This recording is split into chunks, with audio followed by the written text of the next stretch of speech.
Good morning, colleagues. Good morning, good day, good afternoon. I know we are coming from different continents, and welcome to our second webinar on cybersecurity awareness in higher education. May I kindly confirm that you are all able to hear me? Yes, you can make a reaction. Thank you. So today we have two presenters, Ms. Kaluso Mpopo and Prof. Atli Gamundani. I will give you their profiles or their background as to who they are. So I'm starting with Ms. Kaluso Mpopo. Ms. Kaluso Mpopo is a legal practitioner with about 4 years of experience, spanning across SMEs, legal advisory, regulatory, compliance, intellectual property, and legal technology. She is progressively carving a niche in data protection and privacy, cybersecurity, and artificial intelligence governance. She's currently an LLM technology law candidate at Nottingham Trent University, UK, through the Chevening Scholarship. She's also part of GRC Academy by CyberRic to enhance her skills in IT governance, risk and compliance. She holds certificates in data protection and privacy, cybersecurity, such as ISO 27001 and artificial intelligence. These certificates bolster her commitment to practical global standard strategies for securing personal and organizational data in the digital age. As a co-founder of Lex Focus Advisory and a member of the Internet Society Lesotho chapter, she has had the pleasure of moderating a digital rights breakfast meeting for government stakeholders, focusing on data protection. And she has also facilitated a session for parliamentarians with the Center for Human Rights, University of Pretoria, on the same topic. Over and above that, she has been part of a panel of experts at the Vodacom Lesotho Data Protection and Management Workshop in 2024. Prior to pursuing her LLM, she was working at the Center for Teaching and Learning at NUL and primarily worked on policies as well as data protection and cybersecurity awareness sessions for both staff and students. That is who Ms. Kaluso is. And I will allow Ms. Kaluso to proceed with her presentation, and then we'll give you will tell you about who Prof. Atli Gamundani is. Without wasting any further ado, let me hand over to, in fact, before that, welcome to our presenters. And over to you, Ms. Mpopo. Thank you so much, Ma'am Mahmoud. Good morning, everyone. Good afternoon, good evening, depending on where you are. Thank you so much once again for the introduction. Today, I'm excited to share insight on cybersecurity awareness within the higher education sector, showing from both local and international perspectives. And I will also touch on the legal and regulatory perspectives of cybersecurity. At this point, I would like to share my screen and continue with my presentation.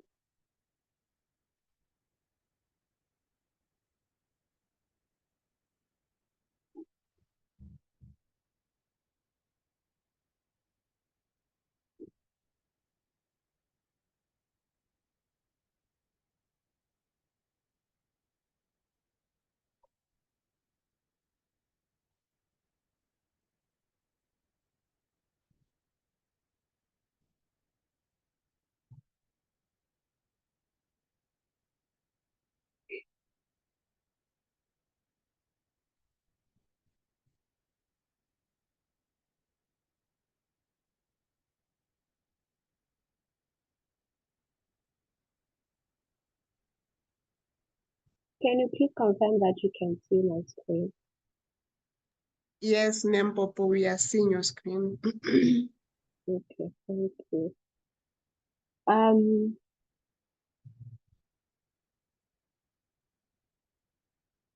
so, as I previously said, I am going to talk about cybersecurity awareness in literature and education. But I will also touch on both local and international perspectives, not primarily Lesotho only. And I will also look at the legal and regulatory perspective. So the first thing I would like to talk about is, why does cybersecurity matter in higher education?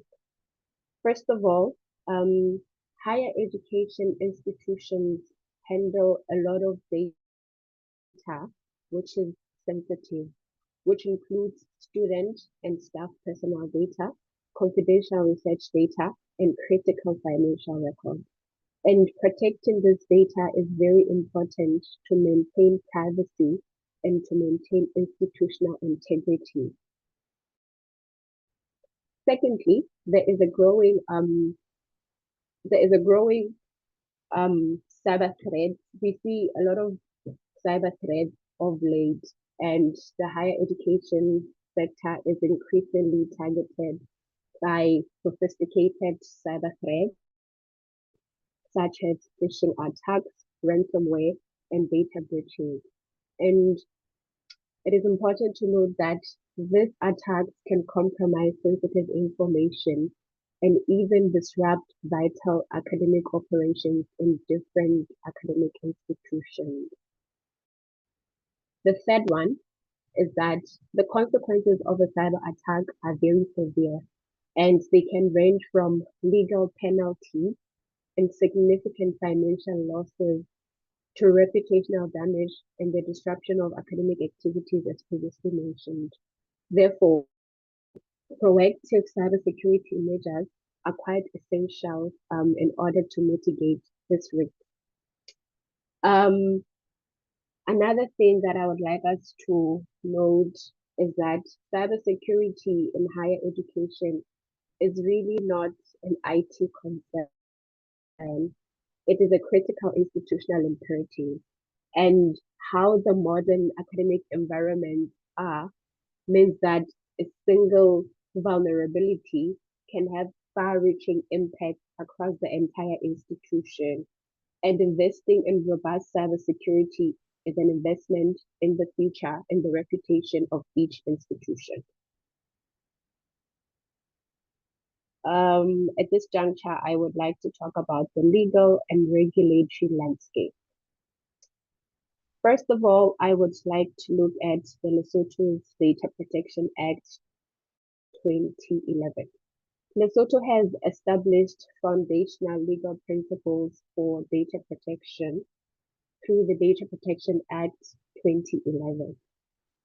This particular act outlines the rights of data subjects and the responsibilities of the people who process personal data. While the law provides for Data Protection Commission, unfortunately, its operationalization remains a crucial challenge in the country. This particular legislative framework is a very vital first step, but effective enforcement mechanisms are necessary to ensure compliance and to provide adequate protection against evolving cyber threats. Addressing this gap is a priority for the nation's legal and academic community. Other than the Data Protection Act, we have an impending computer crimes and cybersecurity bill. We have had a bill in Parliament which is meant to bolster the country's legal framework against cyber crimes. This proposed legislation aims to provide more comprehensive provisions for addressing cyber attacks and enhancing national cybersecurity capabilities. Its enactment will make a significant advancement in terms of cybersecurity in the country. This new bill, once passed as law, will offer a clearer legal basis for prosecuting cyber offenses and imposing stricter penalties for breaches. It will also define specific responsibilities for organizations, including higher education institutions, regarding cyber incident reporting and prevention. Looking at international standards, I would like to talk about the GDPR, which is the General Data Protection Regulation. This is a framework for the UK and the EU. It sets stringent standards for data protection and cybersecurity. The GDPR mandates robust safeguards, timely breach reporting, and penalties in instances of non-compliance by organizations. The influence of the GDPR extends globally because by its nature, it has an extraterritorial nature. And it also serves as a benchmark for best practices across the globe. For Lesotho higher education sector, the lessons from the GDPR are that adopting and operationalizing robust cybersecurity policies is crucial. This proactive approach will not only protect sensitive data, but it will also prepare institutions for future threats and foster international collaboration.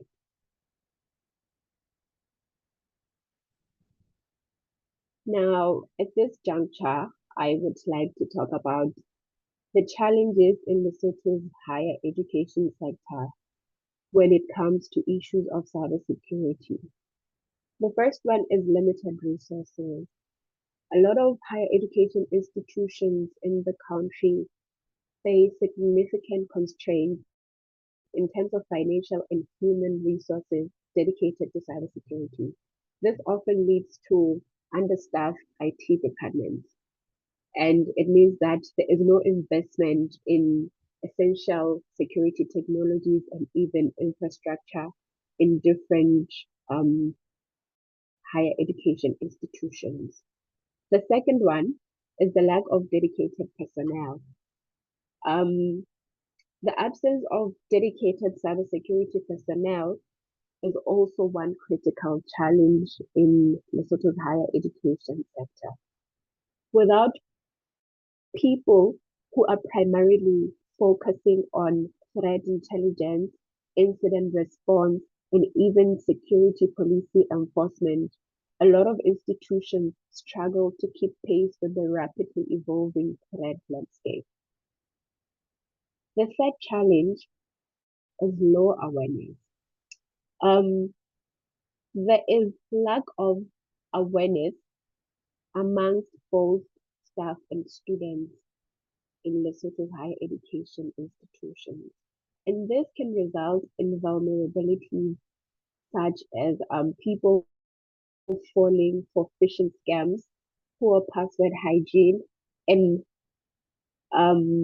data sharing that is not ethical, making the institutions more prone to attacks through the human factor, being the staff and the students. And then there's also an issue of cultural and educational barriers. There is a lot of resistance to change in a lot of higher education institutions. And this resistance to change, limited technical literacy, and a perception that cybersecurity is solely an IT issue can stop effective implementation of protective measures when it comes to cybersecurity.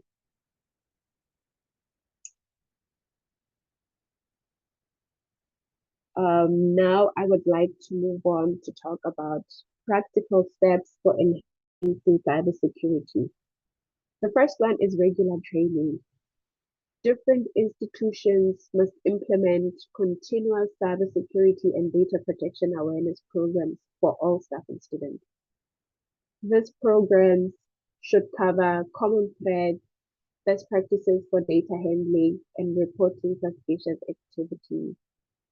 Having trails and simulations can also reinforce learning. Another practical step is strong policies. Developing and enforcing comprehensive cybersecurity and data protection policies is fundamental. These policies should cover everything from data classification and access control to incident response procedures and third-party vendor management. Regular reviews are also essential to keep these particular policies current, in alignment with the evolving threat landscape. Another step is to have incident response plans in place. A well-defined and regularly tested incident response plan is crucial to minimize the impact of a cyber attack. And I would like to emphasize on the regularly tested. It is advisable to have an incident response plan in place and tested so that an institution can ensure that the plan that they have in place can actually work in an instance of an attack. This plan should outline clear steps for detection, eradication, recovery, and post-incident analysis. And different team members in the organization, in this instance, the higher education institution, um, different members need to have that different roles and they need to be clearly communicated and articulated so that in an instance of an attack, each person knows their duties and their responsibilities. There also needs to be regular audits. Conducting periodic cybersecurity audits and risk assessments will help to identify vulnerabilities. And they will also help to sort of evaluate the effectiveness of the existing controls.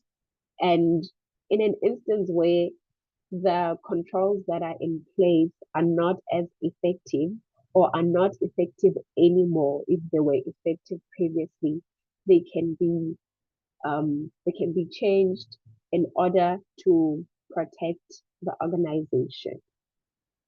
This assessment should be performed by independent experts in order to ensure objectivity and uncover potential blind spots. And findings should lead to actionable improvements in the organization.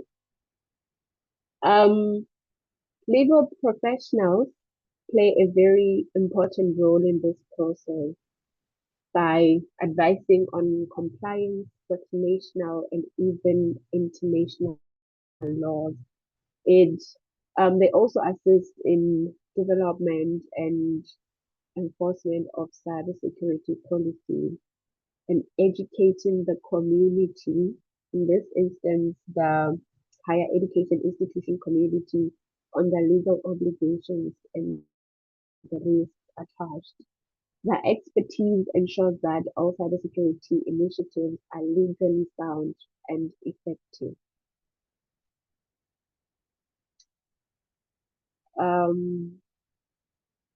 I would now like to give a few case studies and the lessons learned from this case study. The first one is a 2022 case. Over 20 UK universities and charities were impacted when their third-party software provider, Blackboard, suffered a ransomware attack. This incident highlighted the critical importance of vetting third-party vendor security protocols because personal data of staff, students, alumni, and donors was compromised. What we learned from this particular incident is that it is important to vet third-party vendors in an instance where you are engaging them and they'll be handling particular data. The second case is the one in 2021 at the University of Northampton. A ransomware attack disabled the university's IT, phone, and server networks for 6 days, severely disrupting academic and administrative functions. This case underscores the necessity of robust backup systems and comprehensive incident response plans to ensure operational continuity in an instance of an attack. The third case is a 2016 case at the University of Cambridge. A cyber attack led to the theft and public exposure of sensitive health data of 21,000 individuals on the dark web. The university was fined £120,000 by the UK Information Commissioner's Office, demonstrating the legal and financial repercussions of failing to protect personal data. These cases collectively emphasize that no institution in the world is immune to cyber threats. Key lessons are that, first of all, always assess third-party vendor security, have robust backup and incident response plans, understand the legal penalties for data breaches, and implement regular staff and student awareness training. Proactive cybersecurity is everyone's responsibility.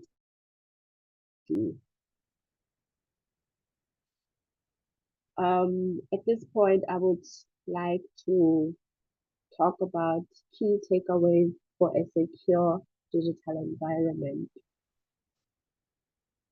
Shared responsibility. Cybersecurity, as I have previously mentioned, maybe 2-3 times, that it is not solely for the IT department. Every individual within an institution, from leadership, faculty, staff, students, each individual must understand and uphold their role in maintaining a secure digital environment. A collective defense is the strongest defense. Proactive measures. Waiting for an incident to occur is a very dangerous strategy to take. Institutions must adopt a proactive stance, investing in preventative technologies, conducting regular risk assessments, and continually updating the security protocols. Foresight and prevention are key to resilience. Another takeaway is interdisciplinary collaboration. Effective cybersecurity demands seamless collaboration amongst the legal, IT, and academic teams. Legal experts ensure compliance and policy soundness. IT professionals implement technical safeguards, and academic staff champion awareness and best practices. This synergy strengthens the institutional posture. By embracing these principles, Lesotho's higher education sector can build a more resilient and secure digital environment, safeguarding valuable data, preserving institutional integrity, and fostering a culture of cyber awareness that benefits everyone. This collaborative effort will pave a way for continued academic excellence in different higher education institutions and innovation in a secure digital landscape.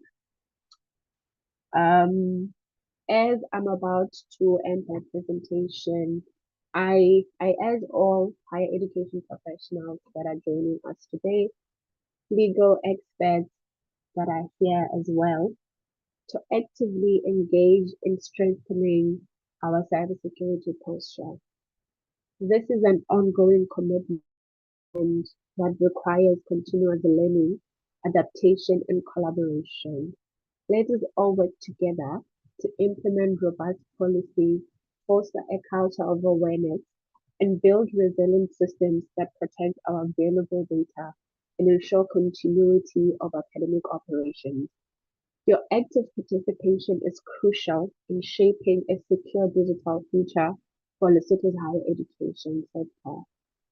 Thank you so much all for your attention. I am happy to take any questions that you may have. Thank you so much, Ms. Mpopo, for the beautiful presentation. You highlighted to us that it's very important to engage in regular training. I think I like this aspect because we all know that as human beings, we sometimes, or often at times, are the weakest link in we are the ones that facilitate or are the gateways towards the cybersecurity data breaches, the cybersecurity attacks. And given our context in Lesotho, where we are still in the infant stage of establishing cybersecurity policies, cybersecurity, like we are still at the infant stage. It's high time that we really engage in cyber security awareness trainings and so on and so on. Talked about establishment of strong policies, incident response plans, and regular audits. I also love the aspect of incident response plans and teams. I think it's also high time that institutions should have the incident response teams while we are awaiting to have the national incident response team. At this moment, I would love to take about 3 questions, and then we will move on to our second presentation, and we'll also have the questions thereafter. If you have a burning question, you can simply raise up your hand and open your mic and ask Ms. Mpopo a question. Thank you.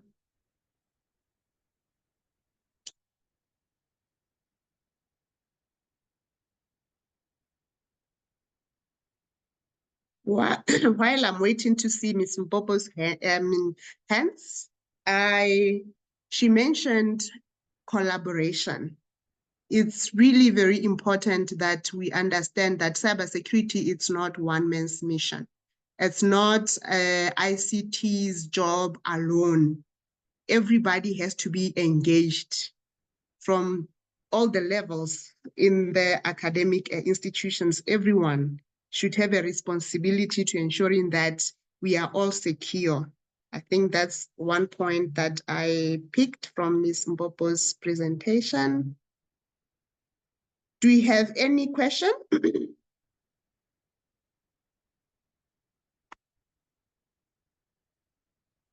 Dr. Straba, do you see any hand?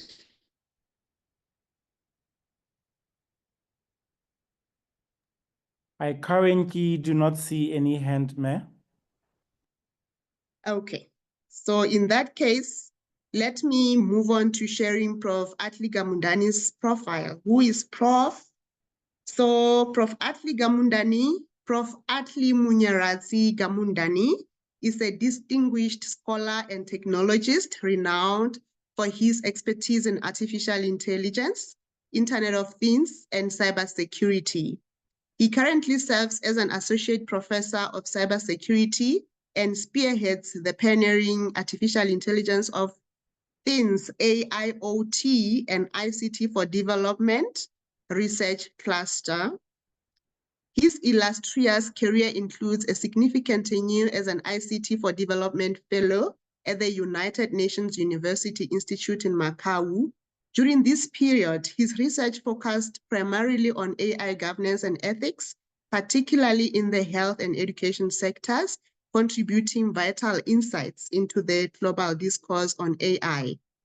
Prof. Gamundani is also known for his dynamic involvement in community outreach and capacity building initiatives. He's a co-founder and driving force behind the Namibia National Cybersecurity Competition, a key event he has been orchestrating since 2015, aiming to bolster cybersecurity skills among young professionals. In recognition of his exceptional teaching prowess, compelling presentations, and groundbreaking research, Prof. Gamundani has received numerous accolades. His contributions to the field has earned him the prestigious elevation to the status of senior member of the IEEE, SMIEEE. As an educator, researcher, and community leader, Prof continues to make significant contributions to the fields of cybersecurity and AI, shaping the next generation of technologists and policy makers. This is just a brief bio of Prof. Prof, over to you. Thank you, Mamo, for the introduction. And it's really a great honor to be part of this great initiative. I hope you can hear me loud and clear. I haven't started sharing my presentation as yet. I happen to be having a bit of some trouble with my my preferred maybe platform. Maybe I will have to switch on to a different platform. But whilst I'm doing that, it's really an honor from my side. I would have loved to have a different approach in terms of how we're going to actually engage on this particular presentation. Of course, technology has its own ways of playing funny with us at times. But let's see if we are going to win. I'm just going to do the following. I just want to restart my browser. I hope it's not going to affect my connectivity. Just give me a moment for that. Noted, Prof, and granted. All right, thank you for that opportunity.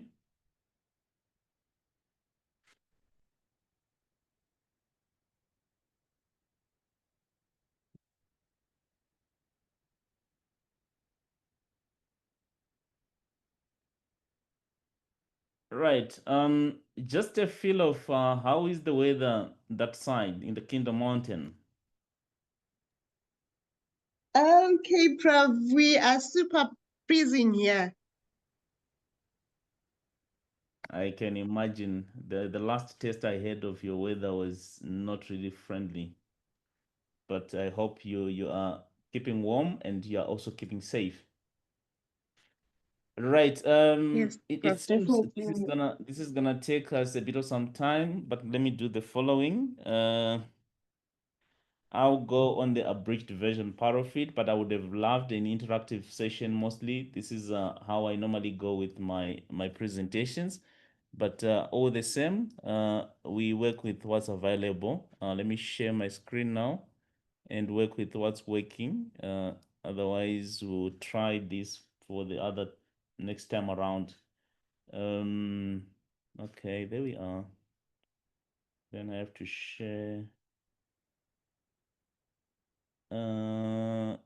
Confirm I am sharing something on your side at this particular moment in time.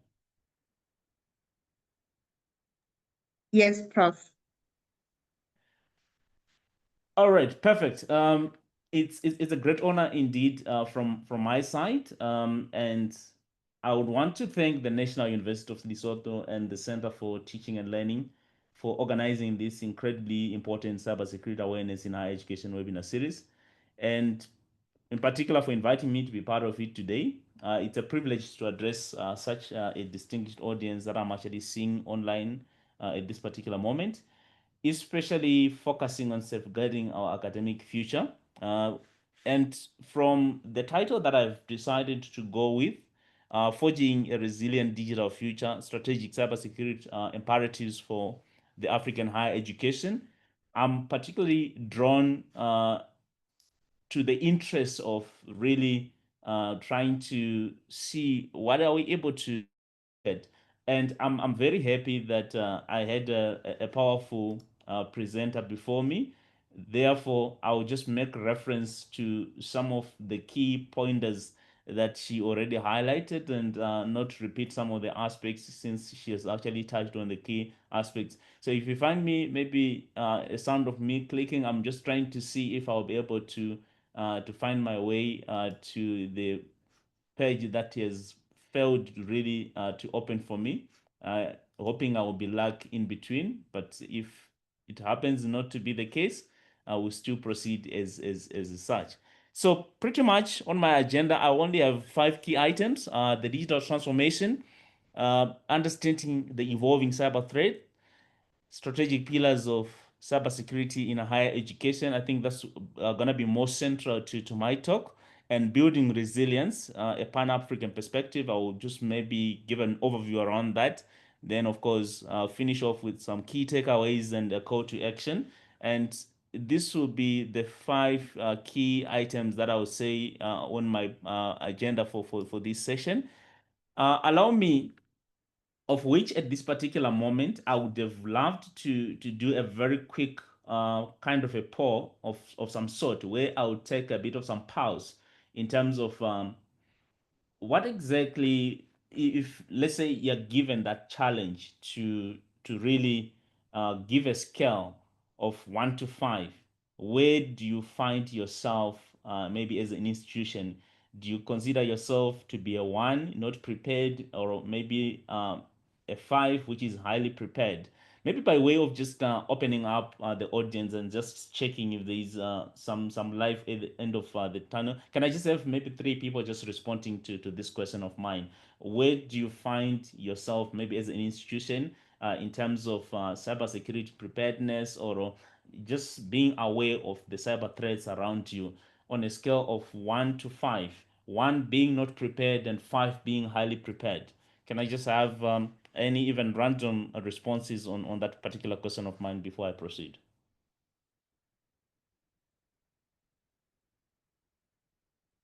I'm really waiting for responses. Sorry if I'm wearing my hat as a teacher, or so I expect to have interaction in class. Did one Okay. in the chat. There's one. Yes. Okay, there's one in the chat. Okay. Can I have 2 more? At least I just need to see. Okay, there's another second one. Okay, thank you so much for those There's a that have third. responded. I've seen my responses. Please, let's just also, yeah, keep it interactive. That's gonna be very helpful. I normally use Mentimeter when I'm doing this. This is the one that I was just trying to go and use for this particular presentation. Unfortunately, it's one that just crashed for me. I hope it's not something that's really also to do with me already being attacked, talking of a cybersecurity uh, aspect in a sense. Right, excellent for the responses that we have been in a position to get. The digital transformation sweeping across the African higher education presents unprecedented opportunities. Yes, it might be that there are opportunities that are being presented with the digital transformation. Of course, we are witnessing enhanced accessibility to learning materials, unprecedented global research collaborations, vastly improved administrative efficiencies, and the emergence of smart campus initiatives. This is exciting, transformative, and absolutely necessary for our progress. However, this rapid digitalization also creates a double-edged sword. This vast digital footprint and our heavy reliance on interconnected system naturally expand our attack surface, making us more vulnerable. Higher education institutions, in particular, hold immense volumes of valuable data. We talk of personal identifiable information, sometimes just abbreviated as PII, and that takes the form of students, staff, sensitive research, intellectual property, and critical financial records. Our often open and collaborative academic environments, while fostering innovation, can inadvertently make us attractive targets for those with malicious intent. That's the dilemma that then we find ourselves in as higher education institutions. Moving on and looking at an important aspect. So to protect ourselves, we must first understand what we are up against. Threat actors today are sophisticated, well-resourced, and highly motivated. They don't just randomly attack, they specifically target higher education institutions for their unique assets and vulnerabilities. So let's look at maybe some of these attack vectors that higher education institutions frequently face. So if we take the first one, which is ransomware attacks, this is perhaps the most disruptive. Attackers encrypt your systems and data, bringing operations to a halt and demand payment, often in cryptocurrency for their release. Then when it comes to phishing and social engineering, these remain the most common entry points. Attackers trick users, whether faculty, staff, or students, into revealing credentials or clicking on malicious links, opening the door to deeper breaches. Then, if we look at data breaches, this involves unauthorized access and exfiltration of sensitive data, ranging from student academic and personal records to groundbreaking research, intellectual property, and financial information. And with insider threats, these originate from within your institution. They can be malicious actors with legitimate access or simply unintentional actions by trusted individuals, such as employee falling for a scam or misconfiguring a system. Then, with distributed denial of services, these attacks aim to overwhelm your network resources with traffic, making your online services, learning platforms, and websites inaccessible to legitimate users. Sometimes this is where you find yourself complaining the network is slow or something along those lines. That might also be some signals of some of those things actually happening within your environment.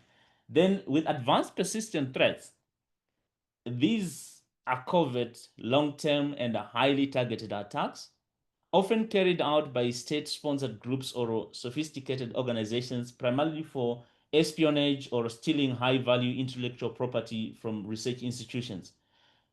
Pretty much understanding these specific threats and the vectors that attackers normally take is the first step in building effective defenses. We normally say when it comes to cybersecurity, you can't protect what you don't understand. So you really have to understand what you are protecting yourself against.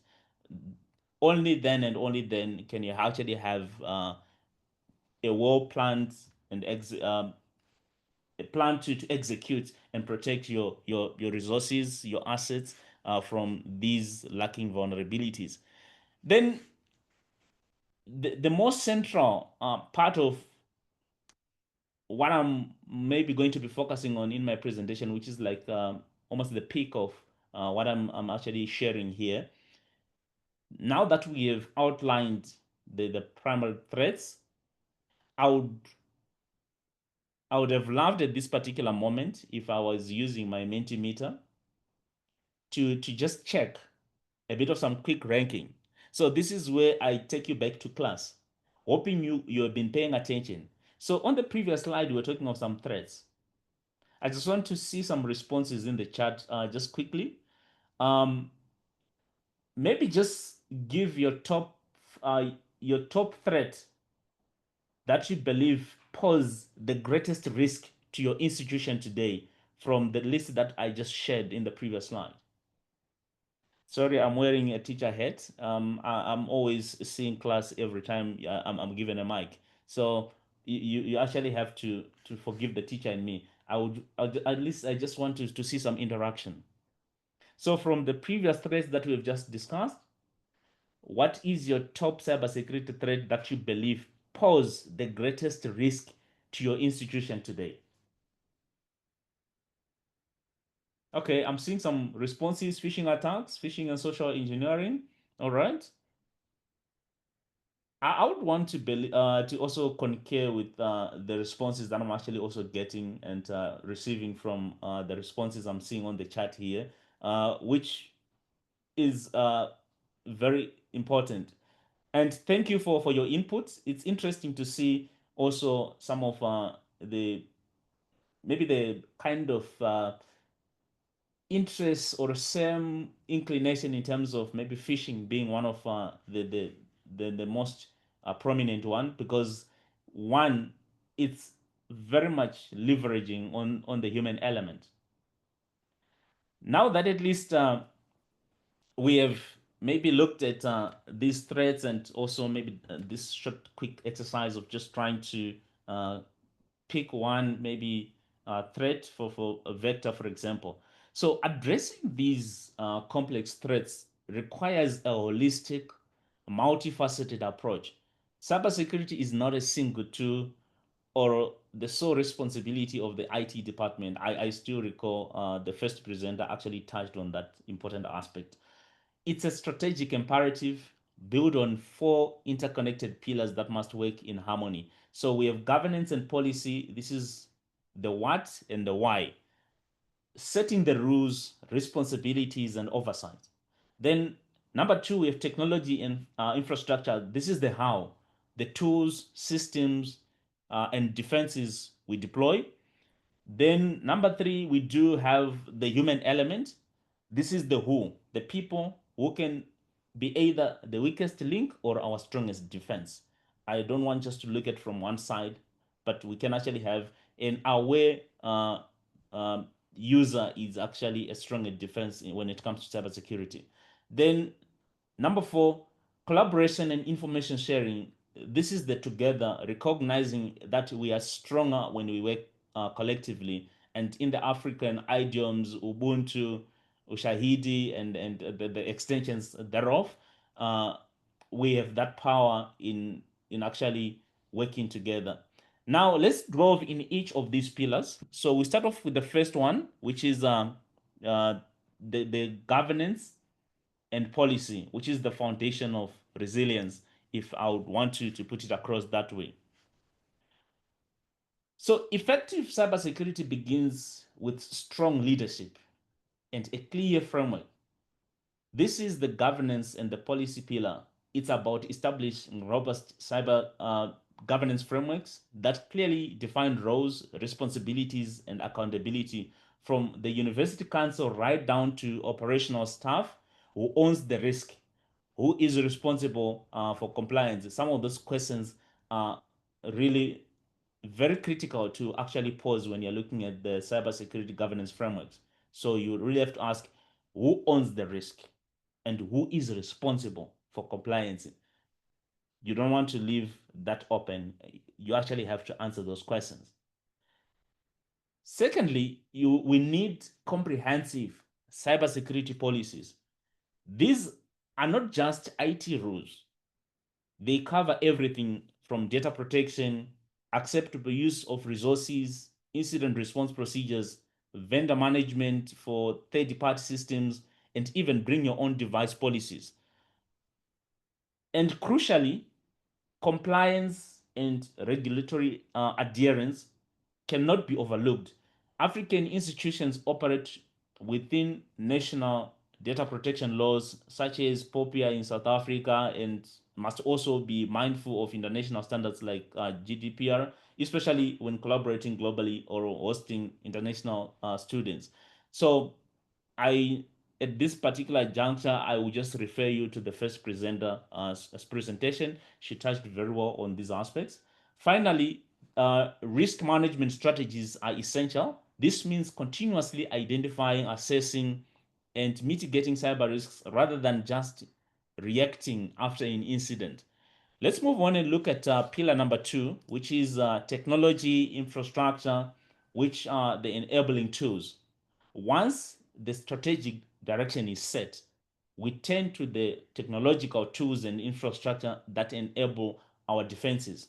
This includes implementing robust network security with firewalls, intrusion detection and prevention systems, and network segmentation to isolate critical assets.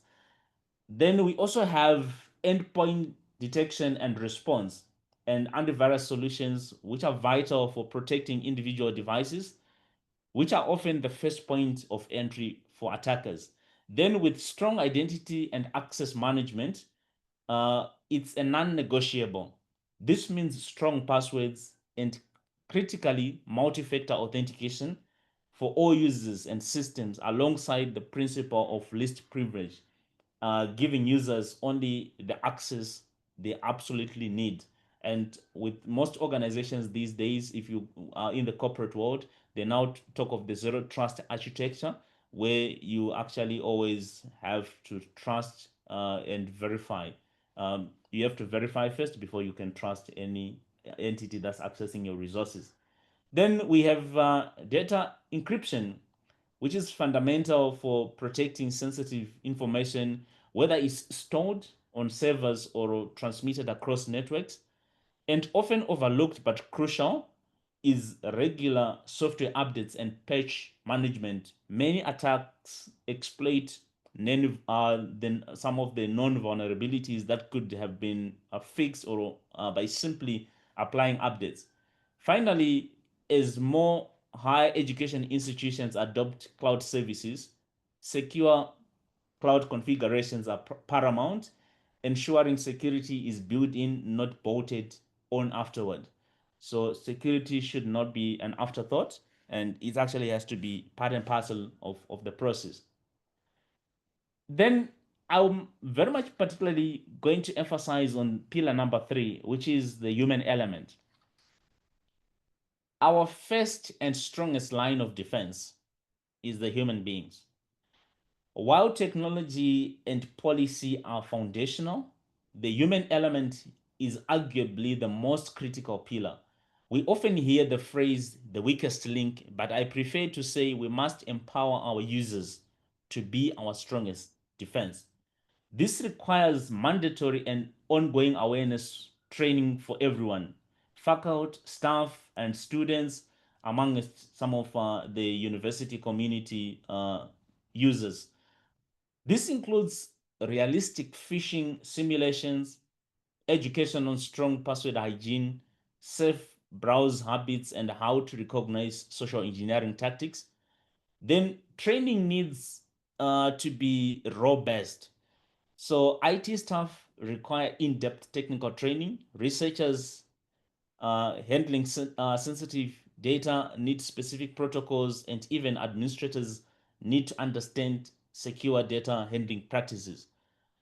We must foster a security conscious culture where cybersecurity is integrated into daily operations and mindsets, not seen as optional extra. For example, if we are to look at security conscious culture, and it actually has to start with from the top all the way cascading to whatever hierarchy you might be looking at. If one is existing within the university structures, for example. And finally, clear, accessible reporting mechanisms are crucial. We must encourage the immediate reporting of suspicious activities without fear or blame, as early detection is key to limiting damage. So once you also fosters that reporting culture also, that also facilitates making sure that you detect some of these attacks in your environment as early on as is possible. At this particular point in time, I feel like I'm in a lonely field, kind of forest, for example, when I just talk and talk and talk.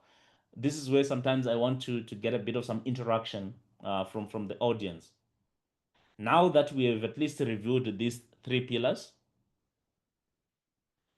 I would have loved at this particular point to just maybe from your reflection, which of these do you believe to be more effective measure for improving cybersecurity awareness in your institution for these 3 pillars that we have discussed so far? I hope you have been following me, because that's the only also way that I'm checking. So for those maybe that have joined us a little later, the three pillars that we have discussed so far, we've discussed pillar number one being governance and policy, pillar number two being technology and infrastructure, then pillar number three being the human element. So my question is, of these three, which one would you believe to be the most effective measure for improving cybersecurity awareness in your institution? It's getting interesting. I'm seeing governance and policy here.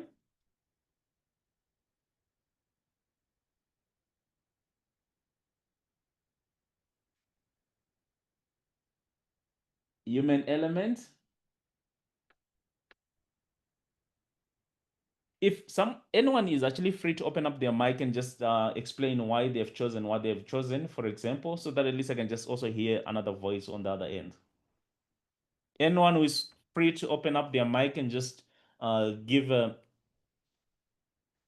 explanation why they are choosing one of the three, or like in the case for awareness pillar three, I'm seeing that in the chart. Prof, if I Yes, may. proceed. Yes, proceed. All right. I chose governance and policy primarily because higher education institutions are quite tricky organisms, such that when academics and students do not see anything spelled in the policies regarding whatever you are training about, they feel as though you don't have a leg to stand on. But furthermore, it also guides issues such as vendor management, which the first speaker spoke about, which you also highlighted. So briefly, that's why I chose it. Thank you. Thank you so much for bringing that out, and I like the way you've outlined it. It's as good as, like, when we are looking at the governance and policy, it's like a foundation to a house, and the mere fact that you're also talking of once it's not available, then there's always a room for the staff, the students, the all the colleagues within a higher education environment, finding their ways to break or even to ignore certain rules or processes or procedures, for example, simply because it's not spelled out, then they might actually be concerned. Of course, we can actually go for each and every of the pillars that we've discussed so far, and still also say each and every of those pillars is also important. For the sake of also respecting the time that has been allocated to me, allow me to proceed. Otherwise, I'll get relaxed and comfortable and forget that we are timed here. Then, pillar number four, which is collaboration and information sharing, where we are emphasizing strength in unity. So, to for me, this is my final pillar, and one like, I'm coming from Pan African Information Communication Technology Association, PACTA, popularly known. We are known for championing collaboration and information sharing. And with cyber threats, they don't respect borders, and neither should our defenses. So we must actively engage with national computer emergency response teams or computer security incident response teams. Then the names differs depending on which country you are based in. Some call them national sets, some call them national CISTs, but pretty much they function more or less with the same mandate in a sense. So these national bodies provide expertise, threat intelligence, and coordination during incidents. Then, with national research and education networks, like the Ubuntu Net Alliance in Eastern and Southern Africa, they are actually vital. They provide secure, high speed infrastructure and often offer shared security services, reducing the burden on individual institutions. Then we do have peer-to-peer learning and forums among higher education institutions, which are invaluable for sharing best practices, lessons learned from incidents, and current threat intelligence. This is where regional bodies like PICTA come in. We facilitate cross-border cooperation, advocate for policy harmonization across Africa, and drive capacity building initiatives. I'll share the website for you to learn more about PICTA. I could have started all by actually sharing what PICTA is all about, which is also part of my passion in terms of what the representation that I have in the community outreach that I normally do.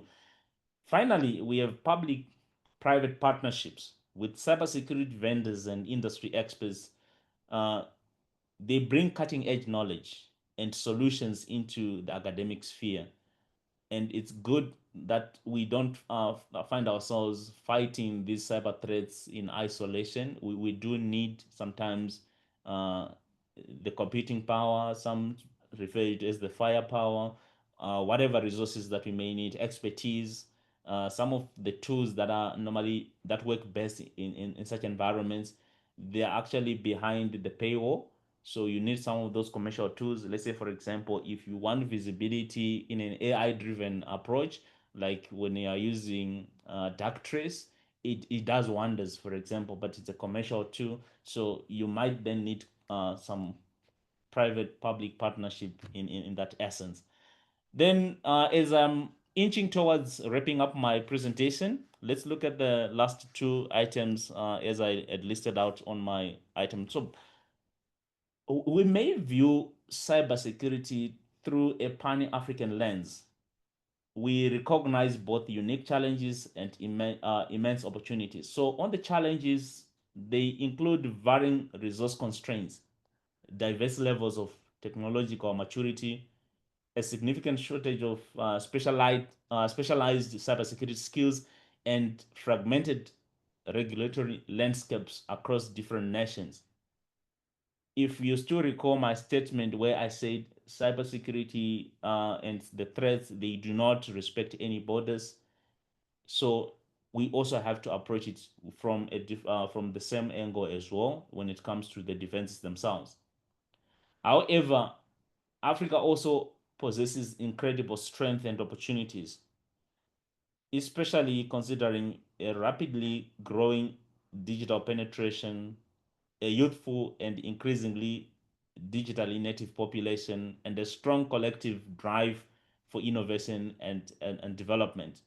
And with higher education institution environments, you actually have all these strength and opportunities in abundance, especially if you're looking at the youthful and the increasingly digitally native population. And you should have guardrails and some sandboxes where at least they can experiment with their bubbling ideas so that at least you can harness the power that you actually have within that environment. And from a Pacta perspective, our vision is deeply committed to leveraging this strength. We champion policy advocates that fosters secure digital environments, facilitates skill development to build local expertise and drive across broader partnerships to build a digitally secure and prosperous Africa. So if you look at some of the OEMs that we have partnered with, like the likes of your Checkpoint, um, amongst the whole list that I can actually start mentioning for you right now, even Microsoft, AWS, we already all have partnerships with all of those. And we are targeting youth, uh, underprivileged communities. We are also targeting women. That's sometimes some of the things that are not really given mainstream attention when it comes to our societies, and this is where we find ourselves very much actively playing in the space. As I wrap up, let me just summarize the discussion that I just had in the presentation that I was just sharing with you. We touched around cybersecurity being a strategic imperative. It's fundamental to your institution's core mission, reputation, and continuity. And one of the key takeaways, embrace a holistic approach. Success lies in integrating governance, technology, people, and collaboration. Then awareness and continuous training are your most powerful and often overlooked defenses. Leverage national and regional partnerships like PACTA, because collective defense is our strongest defense. A call to action: do not be overwhelmed. Every step, no matter how small, contributes to a more resilient digital future. Let's commit to building digital secure environments that empower our students, protect our research, and strengthen our position as leaders in higher education.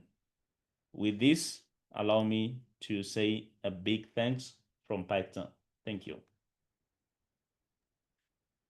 Wow, thank you so much, Prof, for a fully packaged presentation. And there's one thing that I just want to utter after you. Cyber threats do not have limits. They know no limits. So yeah, thank you so much, Prof. Would at this moment like to open the floor for questions. If you have any burning question for Prof regarding his presentation, please open your mic and ask.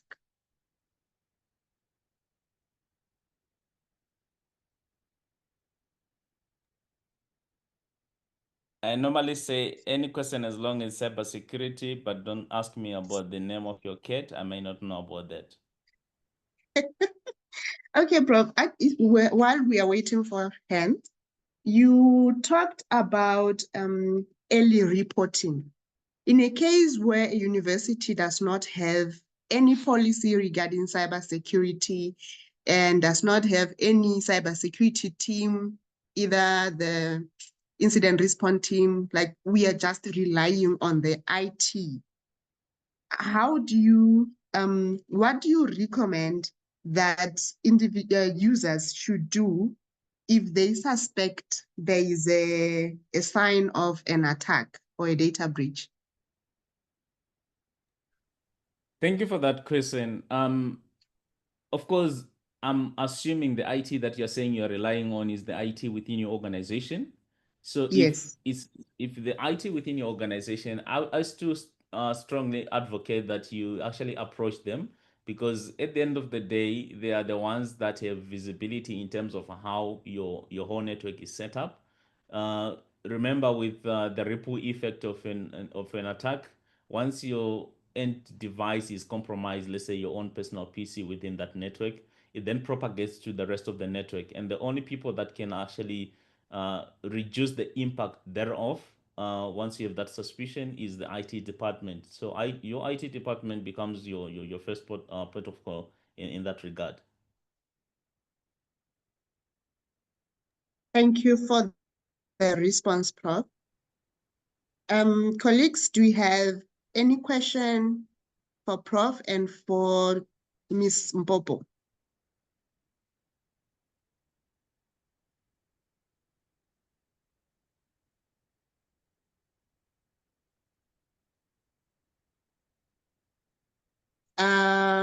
There is a question in the chat which says, in the context of Lesotho, who penalizes organizations for data breaches? Ms. Mpopo, I think this one is directed to you, but Prof can also respond. I'd like to take that one, Ma'am. In the context of Lesotho, I mentioned when I was making my presentation that we have the Data Protection Act 2011, and Data Protection Act 2011 provides for an authority, which is the Data Protection Commission. But unfortunately, we currently do not have the Data Protection Commission. The law is a 2011 law. We are in 2025 now, but we still don't have the commission. The commission is the one that is sort of supposed to deal with issues that relate to data breaches. And it is the one that is supposed to produce guidelines in terms of fines, in terms of reporting and such things. So the Data Protection Commission, once it's in operation, it should be the one that deals with such issues. Okay.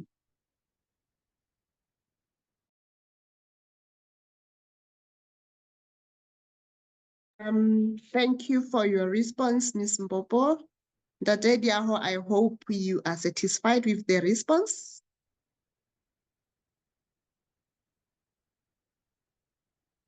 I am. Do we- I am. Thank you, Dade. Do we have any other question directed to our presenters?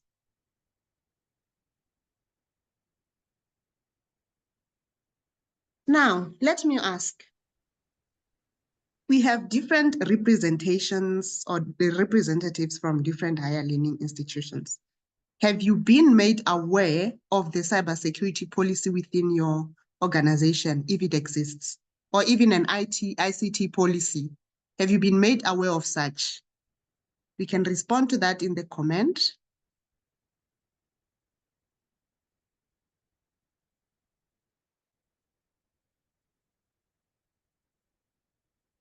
I see one no.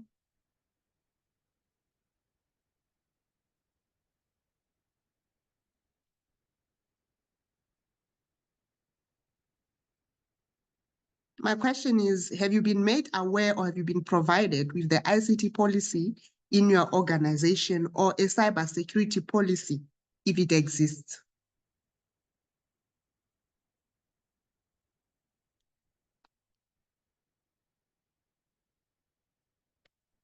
So far, I see two no's. Now, my question to Prof with this is, in a case where now we don't have all this stuff, we don't have the ICT policy, or we have not even seen the ICT policy. We have not been provided with the cybersecurity policy, if it exists. How do you, Prof, suggest we handle these issues? We are users, we have realized that there is a need, but we don't have anything, there is no document that is guiding us on what we are supposed to do. Prof, how do you guide us? How do we handle this one? I like this question and also putting me on the corner. I think my colleague would also agree when it comes to law, ignorance is not defense. It's your right as an employee to actually check any existing policies within your organizations that you're supposed to be aware of. So the first protocol is actually to approach your HR, because then that begs the question: how was the orientation done when you first joined that institution? Because you also have scenarios where some of those policies are supposed to be publicly available within the organization. I might have used publicly as a wrong terminology there, but they are supposed to be accessible to every employee, especially if they are internal policies. So if you're an employee of an organization, you're supposed to be an employee. But coming to your question then, to say you have not been made aware as an employee, what then are you supposed uh, to do in that case? I think it's a matter of also checking with your line managers first, to just inquire: do we have a policy of this nature? Sometimes it might be in existence. There might be sometimes cases where it's not in existence. Like if you're looking at most organizations these days with emerging technologies, the likes of your AIs, your IoTs, they might not have policies that sometimes stipulates, but they might be having some overarching policies that may sometimes cover ICTs in general, in a sense. Then those are the ones that sometimes you might have to make reference to. I would also say you might also want to reference, because on the broader perspective, the national laws, as was presented by your first presenter, and even I also highlight some of the aspects in my presentation, are the de facto ones, because as an organization, you operate within specific jurisdictions. Then you actually also supposed to adhere to those laws within that jurisdiction. So I would say error on the right side. Do check and follow through some of the national, regional, or whatever laws, at least that you know are supposed to be adhered to or complied to by your organization or institution, for example. I think that would be a safer way to go about. I'll leave it at that. We can always circle back and discuss further on this. Prof, for the response. Colleagues, any question, any comments, anything you would want to add to what the presenters have already uttered? There's there's a comment which says, let me start with this one. We were engaged in amendment of ICT policy, but now that it has been finalized and approved, management is working on sharing it organization-wide. Thank you. And then there's this one, I feel robbed as a student considering intellectual property. Now I realize that our researches were published online in a very unsafe way by the library. The publication of thesis displayed everything from start to end. I think this has to do with intellectual property plus data protection. So yeah, we are on the learning curve. So there are a lot of things that you're going to discover that we have been practicing that could have been compromising us as individuals and as an institution or institutions. So as we are engaging in discussions like these more often, that's where we are going to learn. And that's when we are going to even recommend to our managers that, you know, there's a direction that we need to take. I'm still opening the floor for questions and comments. We want to hear the voices of the people in the house.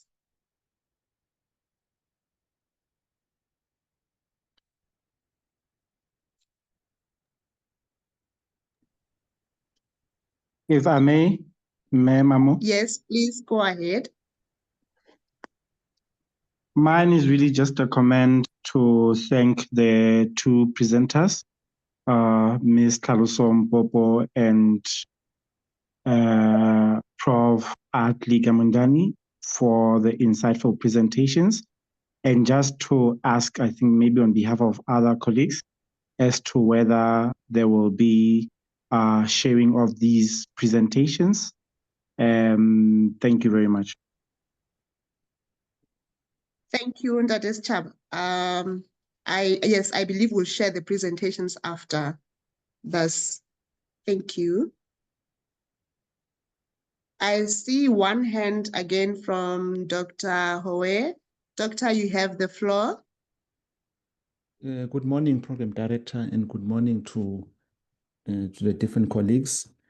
I'm joining from Eswatini for this wonderful presentation. Firstly, I would like to apologize for joining late. I think I joined the webinar. I think it was about to end. But nevertheless, I would like to find out from Prof the issue of BYOD, bring your own device. I'd like to find out from your point of view and also from your experience to say, does this policy actually work in the higher education space?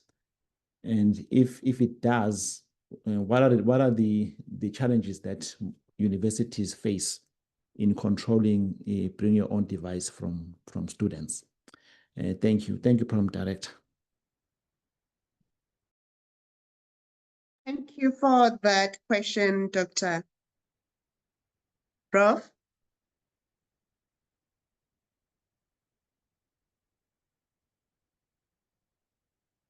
Prof. AMG? I'm trying to find a way to unmute. Sorry for that. Finally, I found it. Thank you so much for that question. It's a very important question. So the BYOD police, where we have the students, faculty, and staff maybe use their personal laptops, smartphones, and tablets for academic and administrative purposes. Yes, you find in most institutions it's a prevalent setup, and you actually have that policy in place. Does it work? That's the first part of your question. In the higher education space, I would say in many ways, yes. It has become almost maybe unavoidable in terms of having it in place. The effectiveness becomes another aspect. I like it mostly with most of the policies, and I like it when I was following through the first presenter, and she hinted around operationalization. I think of some of the policies that we might be having, and making sure that they are also effective.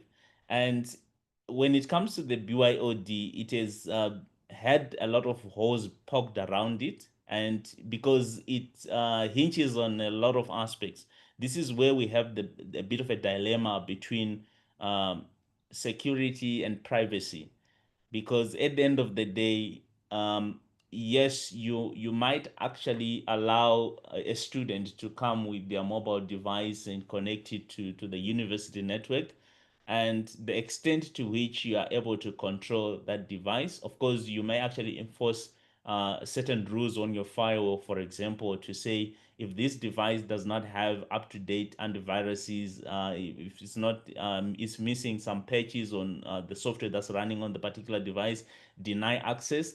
Especially if you are you have implemented like a zero architecture setup on your environment, then you're able to enforce some of those aspects that you are enshrined within your BYOD policies.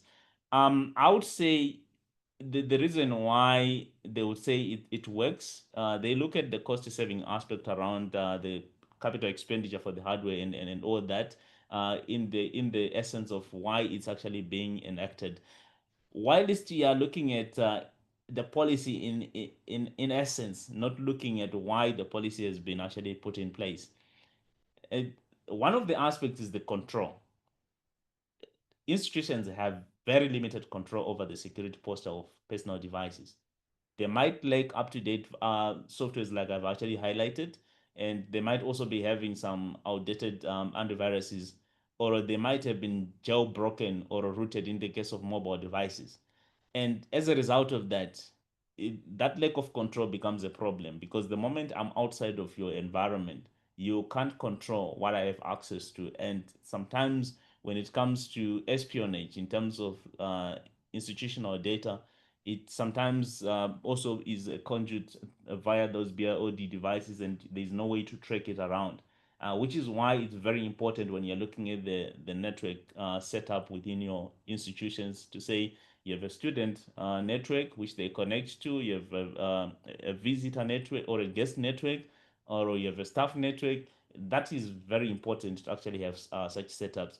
Then, of course, in terms of when you start now touch on POPIA, GDPR, mixing data, personal data and institutional data on the same device, making data segregation is very difficult, which is why it still remains a very big question mark around that. Then you also they have the breach implications that I've actually just highlighted.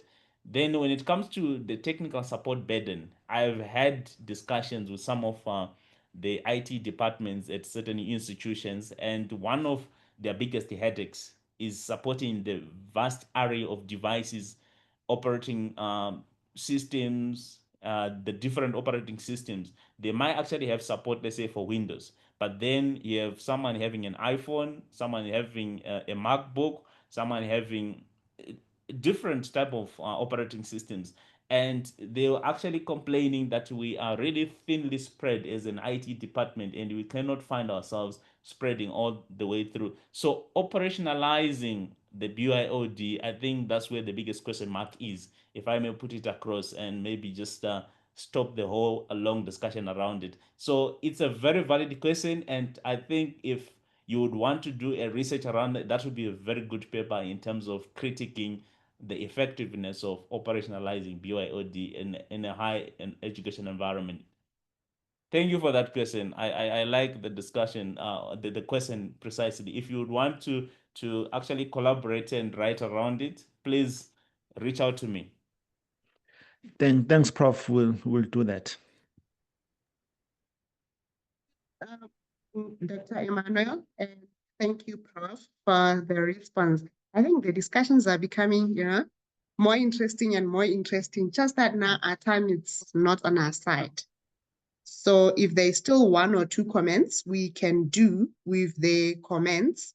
Otherwise, I'll have to read a vote of thanks from our director, CTL. Is there any comment or any other question?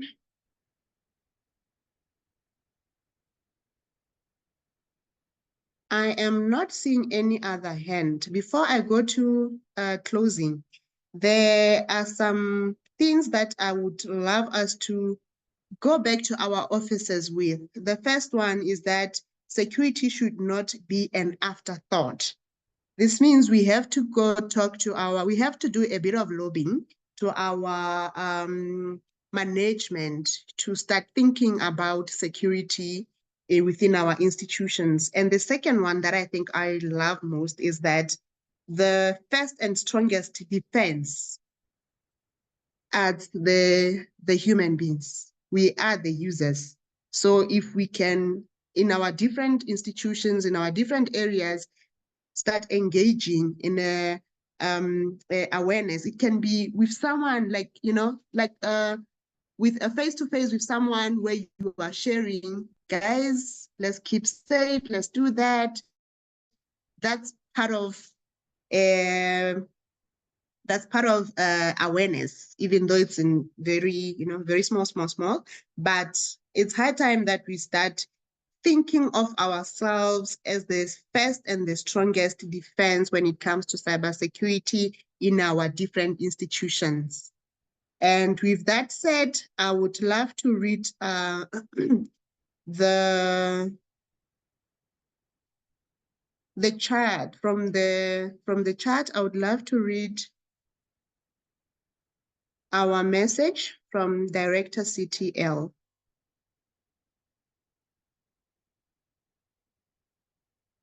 Dr. Matsela says, on behalf of CTL, I would like to express my sincerest appreciation for this wonderful and robust learning session that our presenters took us through. Prof and Metaluso, please come back. We need more of these sessions. And she says she's very sorry her situation doesn't allow her to talk. I know she would have added 2 or 3 words if she was in a good space. Thank you, Prof. Matsela, for allowing us to host this webinar and for allowing us to host even more and more, because you have just said that in the closing remarks. And thank you, colleagues, for being with us, and we welcome more collaborations on this cybersecurity awareness. Thank you so much. Let's meet again in the future. Thank you so much for having us, Ma'am. Thank you, Ms. Mpopo. And have a blessed day ahead, everyone. Thank you for having us here. Thank you, Prof, and you're welcome.